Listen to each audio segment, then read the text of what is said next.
What's going on, you guys? Welcome back to the channel. So today I'm going to be installing the Haltech 2500 Elite ECU. This car is still a mostly stock 1994 Super Turbo. It's just got an intake and downpipe and exhaust. So I'm going to install this and then a front mount intercooler that already has a IAT bung fit into it, which is what the ECU is going to use for the calculation for speed density. So I'll show the install today, and then I will do the front mount intercooler install in another vid. All right, so when you open up the Haltech, it comes with a nice USB. So this is just to install the software into your computer. You don't actually need to have this because I already downloaded it from the website, but it's nice to have in case for any reason you don't have internet at the moment. But this is the 2500 Elite Series ECU. So for the map sensor, I'll be using this built into the Haltech Elite. So this reads up to 29 PSI boost or 44.1 PSI of absolute pressure. So going further, this is the connection for the laptop. Comes with instructions, quick start guide, and then I have the plug and play for the Supra. So this is what I'll be installing onto this car.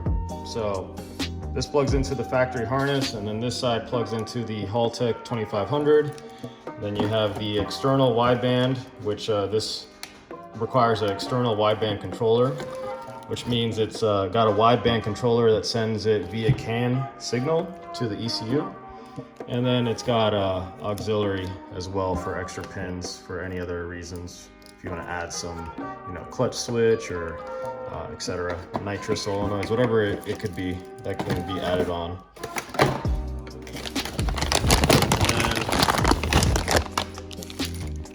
And this is the pin out. And then this is the IAT sensor. So I'm gonna have the bung welded into my front mount intercooler. So like I said before, this is what's calculated to figure out the density of the air currently going into the engine. So this is very important. And now this is the CAN wideband controller. So this essentially is just gonna hook up via CAN signal. So it's a external module. So this hooks up to a Bosch sensor. It's a wideband in the exhaust. And so it's gonna send its signal to the controller, and the controller is gonna send information as to what the air-fuel ratio is to the ECU. All right, so before things get confusing, so essentially this is the wideband controller. It has the DTM connector inputs. This is the female ends. It has 2 of them so that you can daisy chain a bunch of them if you need to. This is the connector that connects to the wideband itself, the Bosch sensor. This cable will be connecting from the ECU to the laptop, but I'll show that later. Then you have this. This is a male to male end DTM connectors on each side. So essentially you plug one side into here, and then the other side will be connected into the CAN connection right here on this female end. So if you look closely, so on this side we have the CAN bus signal. So you have blue and white, and then you have the red and black for power and ground. Now you're gonna have this in your packaging as well. So you can see this shows, to ECU, and then this goes to the controller once it's connected to here. However, if you look at this, it's simply CAN. And the other side where the controller gets power from, it's got the black and red right there. So this is not required because the wideband with this kit, with the plug and play kit for the 2JZ GTE, it's already got power and ground coming from the ECU. Therefore, I can do without this.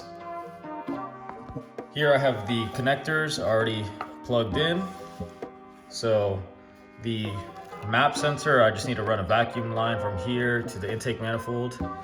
And then this is some extra inputs or information to plug in. So this is what's used this is where you hook up the ECU to your laptop. So just to get a better visual of that. Also, as I showed earlier, the Iat sensor, I'm gonna have to pin that in the auxiliary. So this shows auxiliary right here. So it shows a pinout on the instructions. So I'll be able to find specifically what pins I want to use, and then I just go into the software and tell the ECU which pins I'm using for the air temperature sensor. All right, I hooked everything up just for my sanity. I'm gonna go over all of this again. So this is the connector.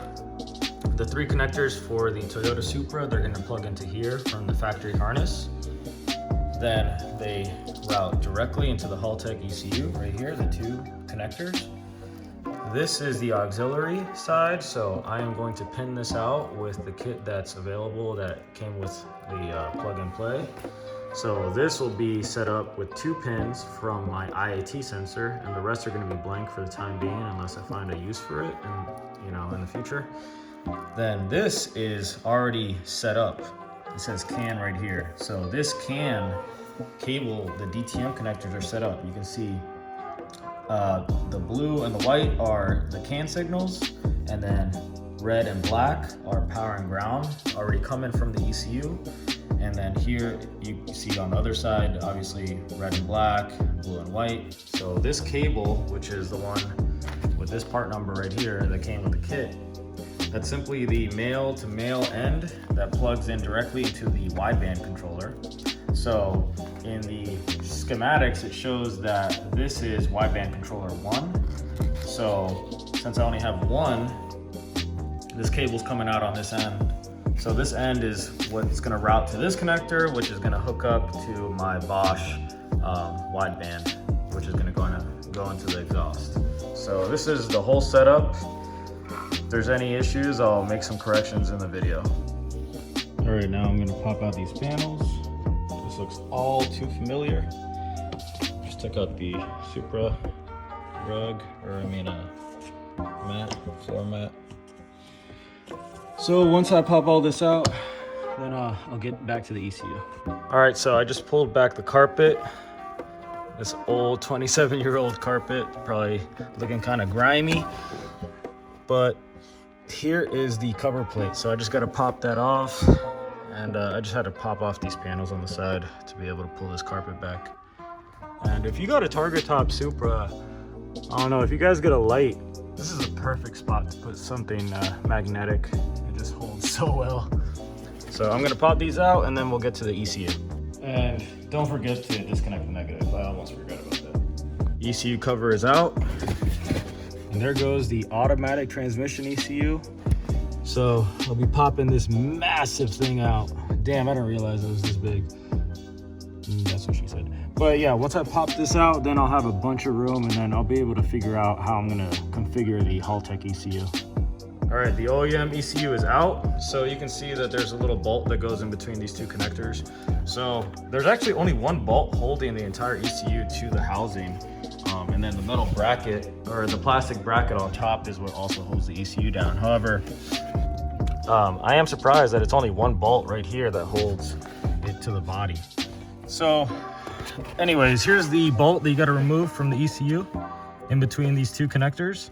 And then this top one, you just unclip it right there. And then the whole ECU will pop right out. So now that I got this automatic transmission ECU out, I'll be able to figure out how I want to configure the Haltech ECU. All right, so I'm getting the ECU configured and set up on how I want to mount it. And so I had to take off the traction control ECU, or traction control unit.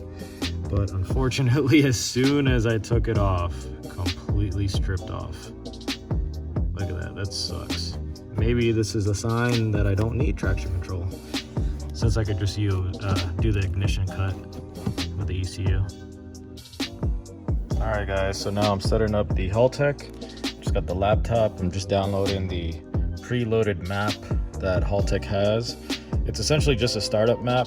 So really all it is just a base map. So you're not going to have any specific VE tables. It's not going to be 100% accurate. It's just enough to get the car started. Now, I'm not about to start the car now. I simply want to make sure that everything's reading correctly and make sure that the data that's coming in is reading correctly. So it's not going to have a lambda setup. It's not going to have AFR setup. It's not going to have the correct IAT because simply I haven't hooked that up yet. But I just finished hooking up the ECU as I just showed you guys. So I just want to make sure it's good to go. It is alive.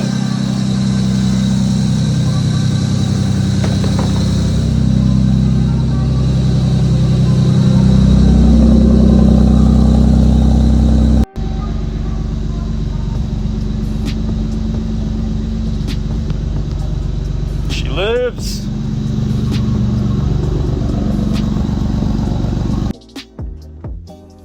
All right, I'm pretty freaking hype right now. So ECU connected, it started up right away, everything's good to go.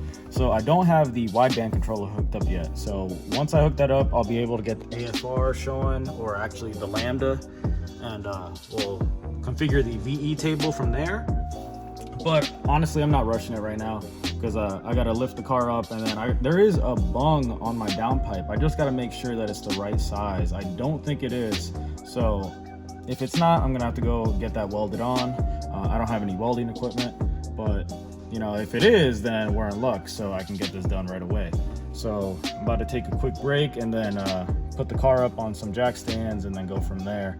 And then I'm gonna start routing the vacuum line for the map. And then let's see, that's pretty much it. After that, I just gotta wait until I can get the front mount intercooler with the bung for the IAT, and then I can set up the wiring for the IAT, hook that up, and then configure it into the map. And then from there, it's some street tunes until I can get some dyno time.